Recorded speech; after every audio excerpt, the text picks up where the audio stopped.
প্রভু যীশু খ্রিস্টের বিজয়ের নামে আপনাদের সকলকে জানাই অনেক অনেক শুভেচ্ছা। আশা করি আপনারা প্রত্যেকে খুব ভালো আছেন এবং ঈশ্বরের রাজ্যের জন্য বৃদ্ধি পাচ্ছেন। আমরা প্রকাশিত বাক্যের আলোচনায় আছি। প্রকাশিত বাক্য 12 অধ্যায় পর্যন্ত আমরা খুব সংক্ষেপে অধ্যয়ন করেছি প্রভু যীশু খ্রিস্টের মহা অনুগ্রহে। খুব ভালো লাগছে যে আপনারা সঙ্গে আছেন এবং বিভিন্নভাবে আপনারা কমেন্টসের মাধ্যমে আপনাদের মন্তব্য জানাচ্ছেন, উৎসাহিত করছেন আমাকে, এবং এই আলোচনার মধ্যে থেকে আমরা অনেক কিছু শিখতে ও জানতে পারছি। হালেলুয়া। পিতা ঈশ্বরের গৌরব হোক। ঈশ্বর আপনাদের প্রত্যেককে আশীর্বাদ করুন এবং মঙ্গল করুন। আজ আমি একটু অন্য বিষয়ে কিছু আলোচনা করতে চাই।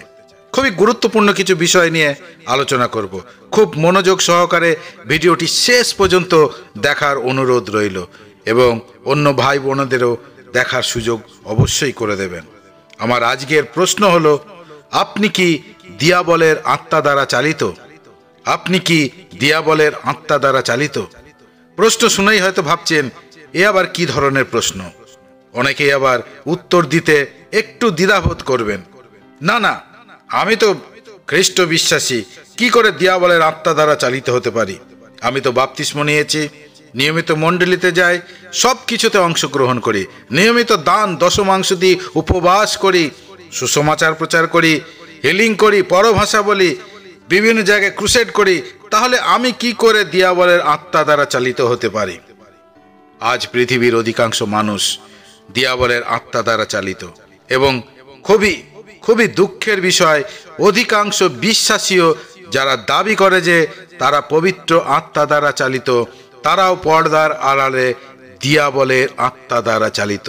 হ্যাঁ, আপনি ঠিকই শুনেছেন, তারাও পর্দার আড়ালে দিয়াবলের আত্মা দ্বারা চালিত। শুনতে খুব খারাপ লাগছে, কিন্তু এটাই 100% সত্য। আসুন খুব মনোযোগ সহকারে আজকের বাক্য দ্বারা আমরা নিজেদের মূল্যায়ন করব এবং সংশোধন করার চেষ্টা করব। মনে রাখবেন, ভুল করেও নিজেকে ধোঁকার মধ্যে কখনো রাখবেন না, কেননা এই বিষয়ে 90% খ্রিস্ট বিশ্বাসী ভুল ধারণার মধ্যে আছেন এবং শয়তানের অধীনে জীবনযাপন করছেন। আর এখন যদি আমরা নিজেদের সংশোধন না করি, তাহলে হয়তো আমাদের অনন্ত জীবন কাটবে অনন্ত নরকে। কত ভয়ানক ও লজ্জাজনক বিষয়, সারা জীবন নিজেকে খ্রিস্টান মনে করে শেষে নরকে যেতে হবে। আমি আপনাদের এক চরম সত্য বলতে চাই, এমন অনেক অনেক বিশ্বাসী আছেন যারা তাদের মৃত্যুর পর হতবাক হবে। কেন জানেন? যেখানে তারা যাবে বলে খুব আনন্দের সাথে জীবন কাটিয়েছে, খুব ধর্মকর্ম করেছে, নিজেকে খুব ধার্মিক বলে মনে করেছে, পবিত্র আত্মা দ্বারা চালিত বলে মনে করেছে, খুব ক্রুসেড করেছে, রিভাইভাল মিটিং করেছে, পবিত্র আত্মার অভিষেকের মিটিং করেছে, নানান প্রকার চিহ্ন চমৎকার করেছেন, আর শেষ দিনে তারা হতবাক ও হতভম্ব হয়ে যাবে যখন প্রভু তাদের বলবেন, আমি তো তোমাকে চিনি না, আমি তোমাকে জানি না। আসুন খুব মনোযোগ সহকারে আমরা আজকের বাক্য শুনবো এবং অন্যকেও শেখাবো, যেন তারা অন্ধকারের মধ্যে না থাকে, যেন তারা অন্ধকার থেকে বার হয়ে আসতে পারে। প্রথম পিতর তার 5 অধ্যায় 8 পদ, আমি SBCL ট্রান্সলেশনটি পড়ছি। লেখা আছে, নিজেদের দমনে রাখো ও সতর্ক থাকো, নিজেদের দমনে রাখো ও সতর্ক থাকো, কারণ তোমাদের শত্রু শয়তান গর্জনকারী সিংহের মতো কাকে খেয়ে ফেলবে তার খোঁজ করে বেড়াচ্ছে। আপনার শত্রুকে? শয়তান। তোমাদের শত্রু শয়তান। মনে রাখবেন, আপনার শত্রু কোনো মানুষ নয়, আপনার শত্রু হচ্ছে শয়তান। সে কি করছে? গর্জনকারী সিংহের মতো করে কাকে খেয়ে ফেলবে তার খোঁজ করে বেড়াচ্ছে। আচ্ছা, আপনি কি সিংহকে ভয় করেন? উত্তরে আপনি নিশ্চয় বলবেন হ্যাঁ। আপনি যদি জানতে পারেন অমুক অমুক জায়গাতে সিংহ খোলা ঘুরে বেড়াচ্ছে আর সে তার শিকারের জন্য গর্জন করছে, তাহলে কি আপনি সেখানে যাবেন তার সাথে দেখা করতে? ঠিক যেমন আপনি চিড়িয়াখানাতে যান। আপনি হয়তো বলবেন, আমি কি পাগল নাকি যে সেখানে মরতে যাব? কিন্তু আপনি কি জানেন, আমরা সেটাই করছি। হ্যাঁ, আমরা সেটাই করছি। আমরা বারবার শয়তানকে সুযোগ করে দিচ্ছি। আপনি হয়তো বলবেন, কিভাবে? আমরা বারবার শয়তানকে সুযোগ করে দিই। কিভাবে জানেন? আমরা শয়তানকে সুযোগ করে দিই বিভিন্ন প্রকার নেশার মাধ্যমে, বন্ধু বান্ধব আত্মীয় পরিজনদের খুশি করার জন্য, একটু জাগতিক আনন্দে মেতে ওঠার জন্য, কখনো কখনো একটু আর্দ্র নেশা, মত্ততা, রঙ্গরস ও এই সমস্ত কিছুর মধ্যে থেকে আমরা শয়তানকে সুযোগ করে দিই। ও একটু আদ্রু চলে, আজ তো অকেশন, আজ তো ফেস্টিভ্যাল আছে, আজ উৎসবের দিন, একটু আদ্রু নেশা ভান করলে কিছু হবে না। এইরকমভাবে আমরা আত্মীয় পরিজন বন্ধু বান্ধবকে খুশি করার মাধ্যমে নিজেরা রঙ্গরসে মেতে থাকি এবং শয়তানকে সুযোগ করে দিই। শারীরিক অভিলাষ, শারীরিক অভিলাষ ও ব্যভিচারের মাধ্যমে, গুপ্ত পাপের জীবন, বিভিন্ন প্রকার শত্রুতার মাধ্যমে, এমনকি ভ্রান্ত শিক্ষা গ্রহণের মাধ্যমেও আমরা শয়তানকে সুযোগ করে দিই। এই ধরনের নানান প্রকার বিষয়ের মাধ্যমে আমরা শয়তানকে বারবার সুযোগ করে দিই আমাদেরকে ব্যবহার করার জন্য, চালনা করার জন্য। আবার সপ্তাহে একদিন মণ্ডলীতে এসে আমরা কিছুক্ষণের জন্য স্বর্গদূত হয়ে যাই।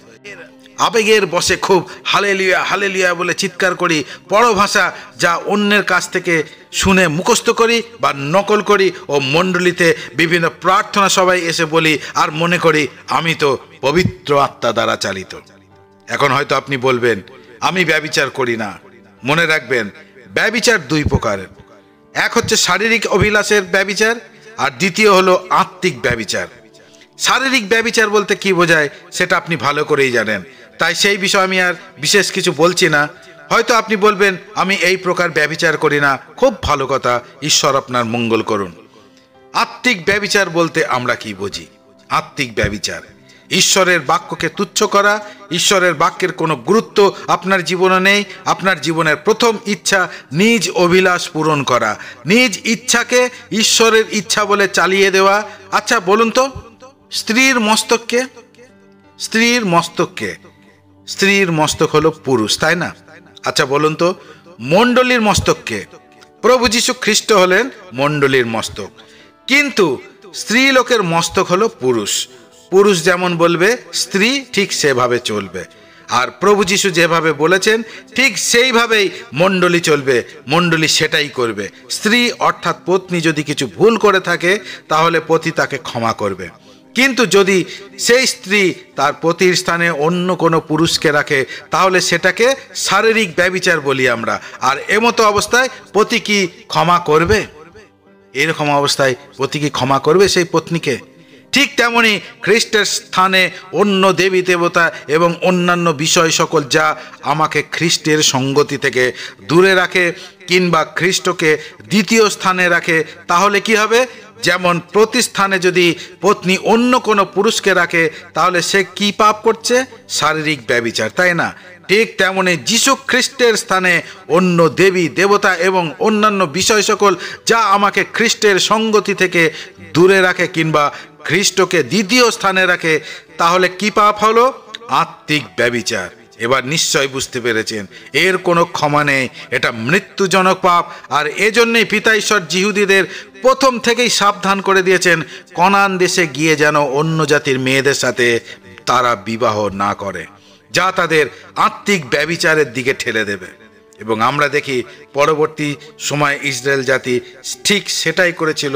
সেই আত্মিক ব্যভিচারের দরুন তারা ঈশ্বর থেকে দূরে সরে গেছিল এবং ভয়ানক যাতনা তাড়না ঈশ্বর তাদের জীবনে নিয়ে এসেছিল। যাই হোক, আজ অনেক বিশ্বাসী ভাই বোন এই আত্মিক ব্যভিচারের দ্বারা আক্রান্ত হয়ে নরকের জন্য সংগৃহীত হচ্ছে। কত দুঃখজনক বিষয়। আবার ভ্রান্ত শিক্ষার মণ্ডলীর সদস্যা যদি আপনি হয়ে থাকেন, হ্যাঁ, ভ্রান্ত শিক্ষার মণ্ডলীর সদস্য এবং সদস্যা যদি আপনি হয়ে থাকেন কিংবা আপনার সহযোগিতা এই প্রকার মণ্ডলীর সাথে থাকে, তাহলে আপনার আত্মিক জীবন ঘোর ঘন অন্ধকারের মধ্যে আছে, ঘোর ঘন অন্ধকারের মধ্যে আছে। আপনি কি জানেন আজ বিশ্বে এই ধরনের ভ্রান্ত মণ্ডলীতে কত লোক ঘোর অন্ধকার আত্মিক জগতে রয়েছে? প্রায় কোটি কোটি লোক, হ্যাঁ, প্রায় কোটি কোটি লোক, কিন্তু তারা মনে করে তারাই সঠিক। এই যেমন ধরুন Roman Catholic, Jehovah witness, seventh day Adventist, Zion group, পিতার ভবন বলে একটা গ্রুপ আছে, যিশু দাদা বলে একটি গ্রুপ আছে, এছাড়াও নতুন নতুন অনেক গ্রুপ বার হচ্ছে। ভ্রান্ত শিক্ষায় তারা পরিপূর্ণ। তারপর আবার world mission society, church of god, Mormon church, এই ধরনের নানান চার্চ আজ বিশ্বে ছেয়ে রয়েছে। যদিও প্রভু যীশু খ্রিস্টের অনুগ্রহে অনেক সন্তান বাক্যের সত্যতাকে জানতে পেরে এই সকল ভ্রান্ত বিষয় থেকে বার হয়ে এসেছে।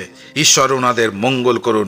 এছাড়াও বর্তমান মেনলাইন চার্চগুলির অবস্থাও খুব শোচনীয় ও ভয়ঙ্করজনক এবং হতাশাজনক। সত্যি বলতে শয়তানের গহ্বরে পরিণত হয়েছে এই সকল মণ্ডলীগুলো।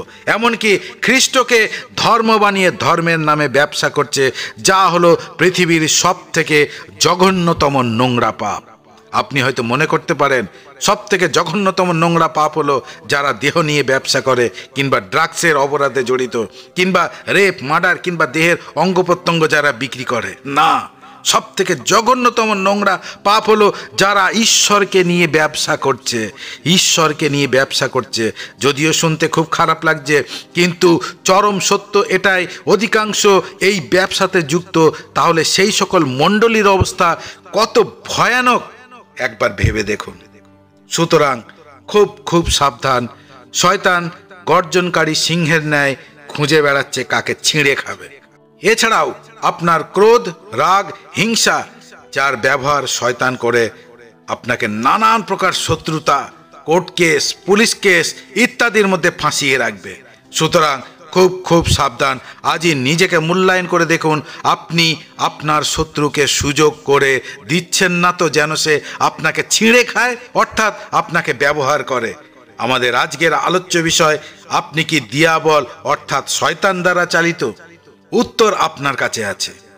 আসুন এখন দেখব প্রথম যোহন তার 5:19 লেখা আছে, আমরা জানি আমরা ঈশ্বরের, আর সমস্ত জগৎ শয়তানের ক্ষমতার নিচে পড়ে আছে। আমরা জানি আমরা ঈশ্বরের, আর সমস্ত জগৎ শয়তানের ক্ষমতার নিচে পড়ে আছে। NIV ট্রান্সলেশন খুব সুন্দরভাবে লিখেছে, we know that we are the children of God and the whole world is under the control of the evil one. আচ্ছা, আমরা কি সত্যই ঈশ্বরের সন্তান হতে পেরেছি? We know that we are the children of God. প্রথম যোহন তার 5:19 বলছে, আমরা জানি যে আমরা ঈশ্বরের সন্তান, এবং সমস্ত জগৎ কোথায় আছে? শয়তানের ক্ষমতার নিচে পড়ে রয়েছে। তাহলে আজ নিজেকে প্রশ্ন করুন, আমরা কি সত্যি ঈশ্বরের সন্তান হতে পেরেছি? সমস্ত জগৎ এই পাপ আত্মার মধ্যে শুয়ে আছে, তাহলে আমরা তাদের জন্য কি করছি? ঈশ্বরের সন্তান হিসাবে আমরা কি তাদের জন্য প্রার্থনা করি বোঝ সহকারে যেন তারা উদ্ধার পায়, পরিত্রাণ পায়, যেন তারা নরকে না যায়? আমরা কি তাদের জন্য কোনো চিন্তা ভাবনা করি যেন তারা নরকে চলে না যায়? নাকি তাদের সাথেই মত্ত হয়ে তাদের মতন জীবনযাপন করছি যেন তাদের সাথে আমাদের সম্পর্ক খারাপ হয়ে না যায়? উত্তর আপনার কাছে রয়েছে। আপনি জানেন, সর্বশক্তিমান ঈশ্বর জানেন, এবং আর একজন জানেন, যে হলো শয়তান, যে আপনার নামে ঈশ্বরের কাছে দিবারাত্র দোষারোপ করছে। প্রিয় ঈশ্বরের সন্তান, নিজেকে ধোকার মধ্যে রাখবেন না। আজই নিজেকে মূল্যায়ন করে দেখুন, সত্যি কি আমি ঈশ্বরের সন্তান হয়ে চলছি, নাকি শয়তানের ক্ষমতার নিচে নিজেকে অবনত করে জীবনযাপনে মত্ত হয়ে আছি? রোমিও তার 8:9 শেষ অংশে লেখা রয়েছে, কিন্তু খ্রিস্টের আত্মা যাহার নাই সে খ্রিস্টান নয়। কিন্তু খ্রিস্টের আত্মা যাহার নয় সে খ্রিস্টান নয়। আমরা নিজেদের খ্রিস্টান তো বলি, তাই না?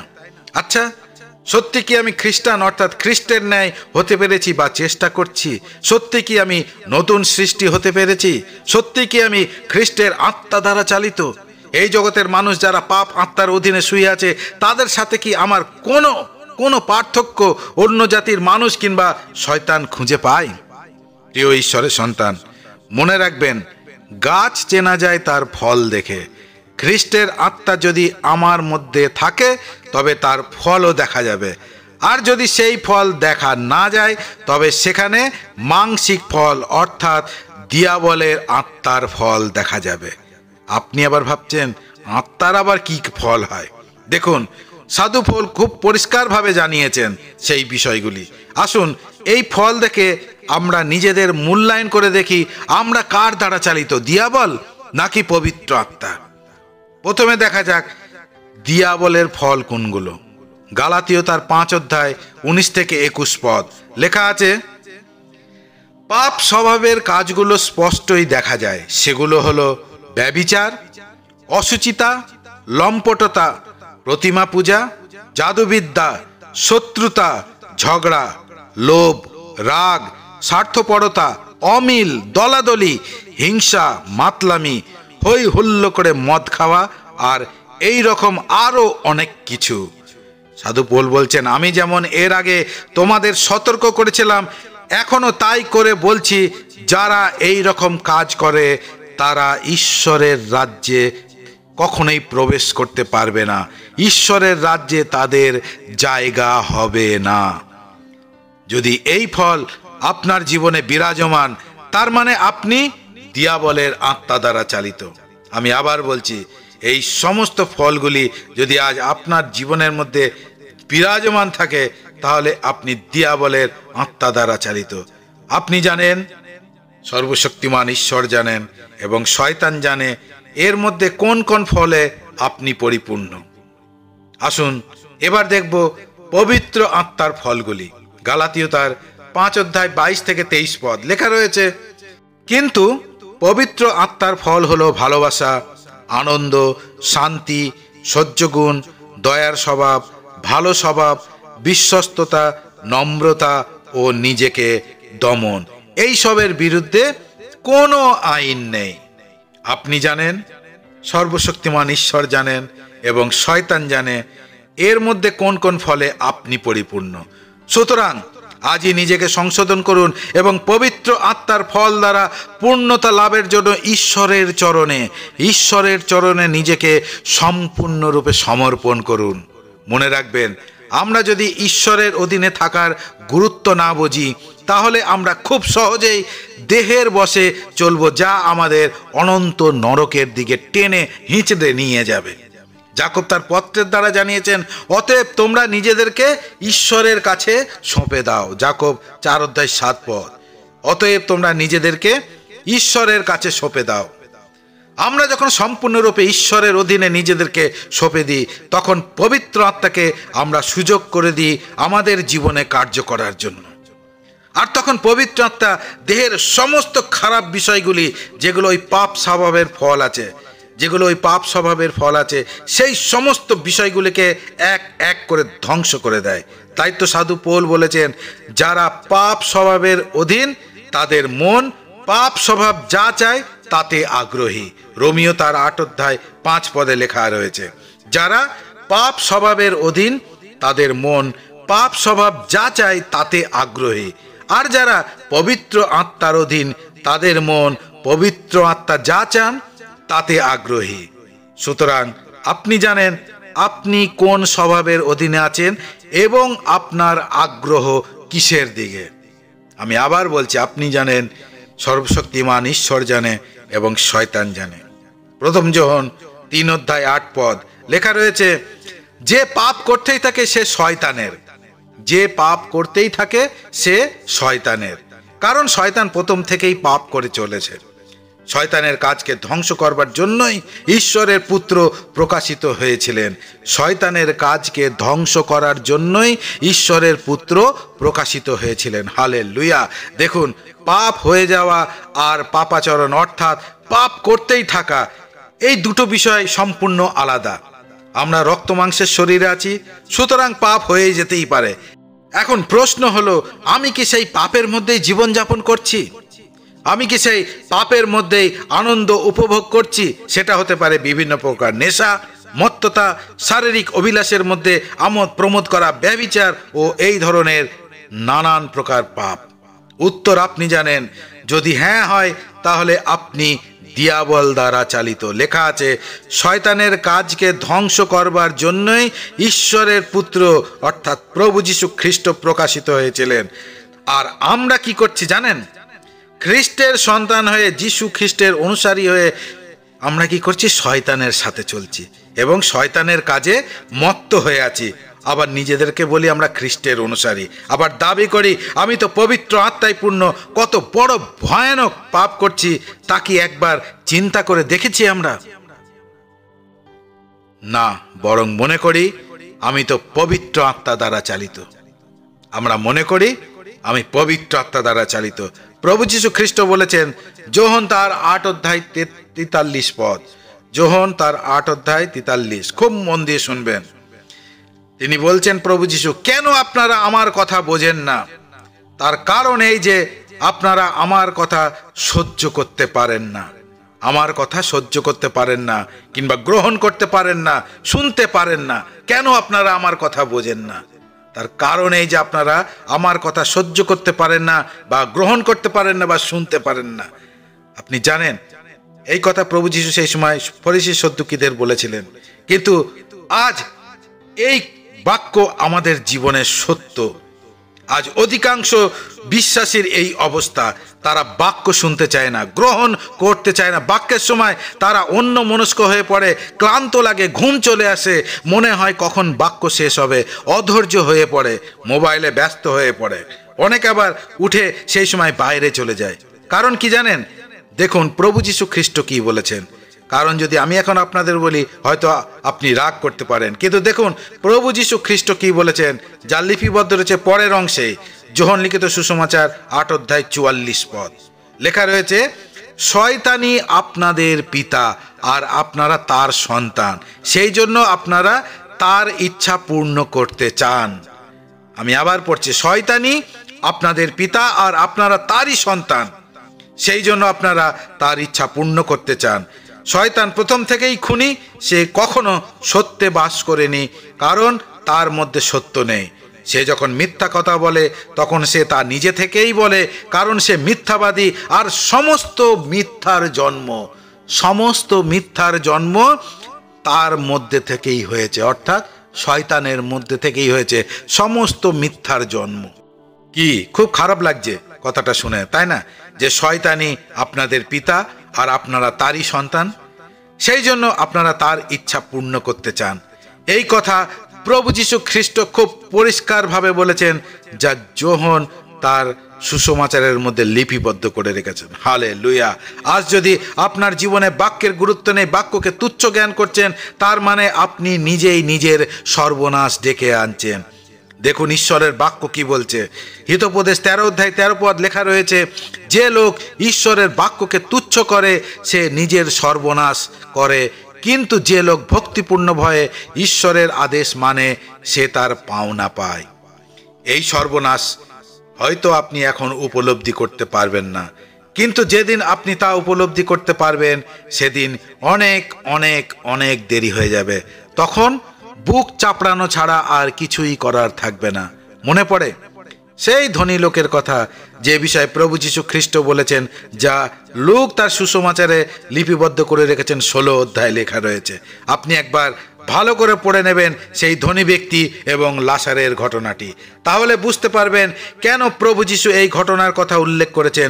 সেই ধনী ব্যক্তির সময় মসি এবং ভাববাদীদের 39টি পুস্তক ছিল, কিন্তু আজ আমাদের কাছে সেই 39টি পুস্তকের সাথে আরও 27টি পুস্তক, মোট 66টি পুস্তক উপলব্ধি আছে, যাতে স্বয়ং খ্রিস্টের মুখ থেকে নির্গত বাক্য লিপিবদ্ধ আছে।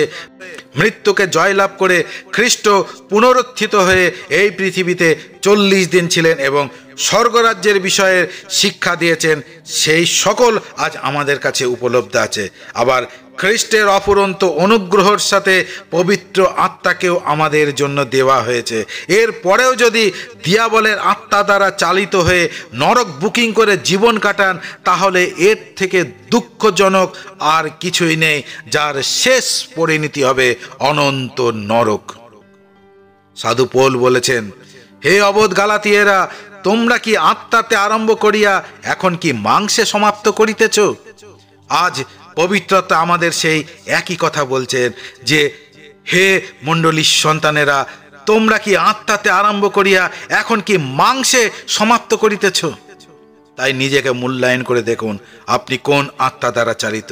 মনে রাখবেন, যারা ঈশ্বরের বাক্যের অবাধ্যতায় চলে তারা দিয়াবলের অধীনে, দিয়াবলের আত্মা দ্বারা চালিত। 1 করিন্থীয় 15 অধ্যায় 33 পদ লেখা রয়েছে, কথাই বলে খারাপ সঙ্গী ভালো লোককেও খারাপ করে দেয়। আপনি কি জানেন আপনি ঈশ্বরের দৃষ্টিতে মহামূল্যবান, বহুমূল্য, তিনি তার একজাত পুত্রের রক্ত দ্বারা আপনাকে কিনে নিয়েছেন। আপনি এখন তার সন্তান, তার পরিবারের লোক। সুতরাং একটু গভীরভাবে নিজেকে দেখুন আপনার সঙ্গতি কার সাথে। কেননা কথাই বলে, খারাপ সঙ্গী ভালো লোককেও খারাপ করে দেয়। আমরা আমাদের সন্তানদের কখনো খারাপ সঙ্গতিতে যেতে দিই না, বারবার আমরা তাদের সাবধান করি। তাহলে আপনি আত্মিক হয়ে কি করে জাগতিক সঙ্গতিতে মত্ত থাকতে পারেন? মনে রাখবেন, খারাপ সঙ্গী ভালো লোককেও খারাপ করে দেয়। সুতরাং খুব খুব সাবধান, কিভাবে চলছেন ভালো করে দেখুন, নিজেকে মূল্যায়ন করুন। যেহেতু আপনি এখন ঈশ্বরের সন্তান, তাই আপনাকে কেমন হতে হবে জানেন? 2 তিমথিও তার 4:5 আমি পড়ছি, লেখা রয়েছে, কিন্তু তুমি সব কিছুতে নিজেকে দমনে রাখো, কষ্ট সহ্য করো এবং খ্রিস্টের বিষয়ে সুখবর, সুসমাচার প্রচার করতে থাকো। আর ঈশ্বর তোমাকে যে কাজ করতে দিয়েছেন তা সম্পূর্ণ করো। আপনি কি করছেন তা আপনিই জানেন এবং আরও 2 জন জানে। আজই নিজেকে মূল্যায়ন করে দেখুন, শয়তান যেন সেই বিষয়গুলি নিয়ে ঈশ্বরের কাছে আপনার নামে দোষারোপ করতে না পারে। কেননা ঈশ্বরের বাক্য বলছে 2 করিন্থীয় 2:11, যেন শয়তান আমাদের উপর কোনো সুযোগ সুবিধা না পায়। তার মতলবের কথা তো আমাদের অজানা নাই। মনে রাখবেন, শয়তানের এজেন্ট সর্বদা দরজায় গুঁড়ি মেরে অপেক্ষায় আছে, একটু সুযোগের অপেক্ষায়। সুযোগ পেলেই সে তার কাজ করে চলে যাবে। আজ আপনি নিজেকে মূল্যায়ন করে দেখুন, কে আপনাকে ব্যবহার করছে, শয়তান নাকি পবিত্র আত্মা? ফর্মুলা একটাই, ওই যে ফল দ্বারা গাছ চেনা। কিন্তু খ্রিস্টের আত্মা যাহার নাই, সে খ্রিস্টের নয়। যার কাছে খ্রিস্টের আত্মা আছে, সে খ্রিস্টকে পরিধান করে থাকবে। প্রিয় ঈশ্বরের সন্তান, মনে রাখবেন, যার কাছে খ্রিস্টের আত্মা আছে, সে খ্রিস্টকে পরিধান করে থাকবে। সাধু পৌল তার পত্রের দ্বারা বারবার সেই চেতনায় দিচ্ছেন, কিন্তু তোমরা প্রভু যীশু খ্রিস্টকে পরিধান করো। রোমিও তার 13:14 লেখা রয়েছে, তোমরা কাপড়ের মতো করে প্রভু যীশু খ্রিস্টকে দিয়ে নিজেদের ঢেকে ফেলো। তোমরা কাপড়ের মতো করে প্রভু যীশু খ্রিস্টকে দিয়ে নিজেদের ঢেকে ফেলো। পাপ স্বভাবের ইচ্ছা পূর্ণ করবার দিকে মন দিও না। গালাতীয় 3:27 লেখা রয়েছে, কারণ তোমাদের যাদের খ্রিস্টের মধ্যে বাপ্তিস্ম হয়েছে, তোমরা কাপড়ের মতো করে খ্রিস্টকে দিয়ে নিজেদের ঢেকে ফেলেছ। আচ্ছা, সাধু পৌল কেন বারবার তার পত্রের দ্বারা খ্রিস্টকে পরিধান করতে বলেছেন কাপড়ের মতো করে? কারণ যারা খ্রিস্টকে পরিধান করেনি, তারা সকলে ঈশ্বরের দৃষ্টিতে উলঙ্গ। দেখুন ঈশ্বরের বাক্য কি বলছে, প্রকাশিত বাক্য 3:17। তুমি বলছো আমি ধনী, আমি বড় লোক হয়েছি, তাই আমার কোনো কিছুর অভাব নেই। বেশ ভালো, কিন্তু তুমি তো জানো না যে তুমি দুঃখী, দয়ার পাত্র, গরিব, অন্ধ ও উলঙ্গ। ঈশ্বরের বাক্য বলে, প্রভু যীশু খ্রিস্টই হলেন আমাদের ধার্মিকতা, যে ধার্মিকতার বস্ত্র আমাদের উলঙ্গতাকে ঢেকে দেয়। তাই ঈশ্বরের বাক্য আমাদের খ্রিস্টকে পরিধান করার নির্দেশ দেয়। কিন্তু আমরা কি করছি? অধিকাংশ বিশ্বাসী মনে করে নিজের ধর্মকর্ম কাজের দ্বারা নিজেরা খুব ধার্মিক হিসাবে গণ্য হবে। এরা সেই ঠিক ফরিসি সদ্দুকীদের মতো, যারা নিজেদের ধার্মিকতা দিয়ে নিজেদের ধার্মিক বলে মনে করত। এরা হলো আত্মধার্মিক। অর্থাৎ এরা খুব সাবধানতার সাথে রীতিনীতি অনুযায়ী ধর্মকর্ম করে। সপ্তাহে 1 থেকে 2 বার উপবাস করবে, নিয়মিত মণ্ডলীতে যায়, দান দশমাংশ দেয়। এই সব কিছু তারা খুব রীতিনীতি মেনে করে, ঠিক ওই ফরিসি সদ্দুকীদের মতো, এবং নিজেদের মনে করে খুব খুব ধার্মিক।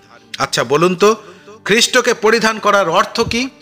যার জন্য সাধু পৌল বারবার আমাদের তার পত্রের দ্বারা জানাচ্ছেন, খ্রিস্টকে পরিধান করো, খ্রিস্টকে পরিধান করো। খ্রিস্টকে পরিধান করার অর্থ কি? খ্রিস্টকে পরিধান করার অর্থ হলো খ্রিস্টের চরিত্রকে পরিধান করা। খ্রিস্টের চরিত্রকে পরিধান করো। খ্রিস্টকে পরিধান করার অর্থ হলো খ্রিস্টের আলোতে জীবনযাপন করা। খ্রিস্টকে পরিধান করার অর্থ হলো ঈশ্বরের বাক্যে দিন দিন বৃদ্ধি পাওয়া। খ্রিস্টকে পরিধান করার অর্থ হলো এক নতুন সৃষ্টি, যেখানে পুরাতন বিষয়গুলি থাকবে না, যখন আমি পাপ স্বভাবের অধীনে ছিলাম, যে পাপ স্বভাবের ফলগুলো আমার মধ্যে ছিল, সেই ফলগুলো এখন আর থাকবে না, কারণ এখন আপনি নতুন নতুন সৃষ্টি হয়েছেন। প্রিয় ঈশ্বরের সন্তান, আজ নিজেকে মূল্যায়ন করে দেখুন আপনি কি উলঙ্গ, কারণ উলঙ্গ ব্যক্তিরা দিয়াবলের অধীনে আছে, দিয়াবলের আত্মা দ্বারা চালিত। আদম তুমি কোথায়? প্রভু আমি উলঙ্গ, প্রভু আমি উলঙ্গ। প্রিয় ঈশ্বরের সন্তান, আজ আপনি এই বাক্য শুনলেন, তার মানে পবিত্র আত্মা আজ আপনার সাথে আবার কথা বললেন নিজেকে মূল্যায়ন করার জন্য। যার কান আছে সে শুনুক ঈশ্বরের আত্মা কি বলছে। তাহলে আজ আমরা দেখলাম 7টি বিষয়। প্রথমত দেখলাম আমাদের শত্রু শয়তান, যে গর্জনকারী সিংহের ন্যায় কাকে ছিঁড়ে খাবে তার খোঁজ করছে। আপনি যদি তাকে সুযোগ দেন তবে সে আপনাকে ছিঁড়ে ছিঁড়ে খাবে, অর্থাৎ আপনাকে ব্যবহার করবে। দ্বিতীয়ত, সমস্ত জগৎ পাপ আত্মার অধীনে শুয়ে আছে।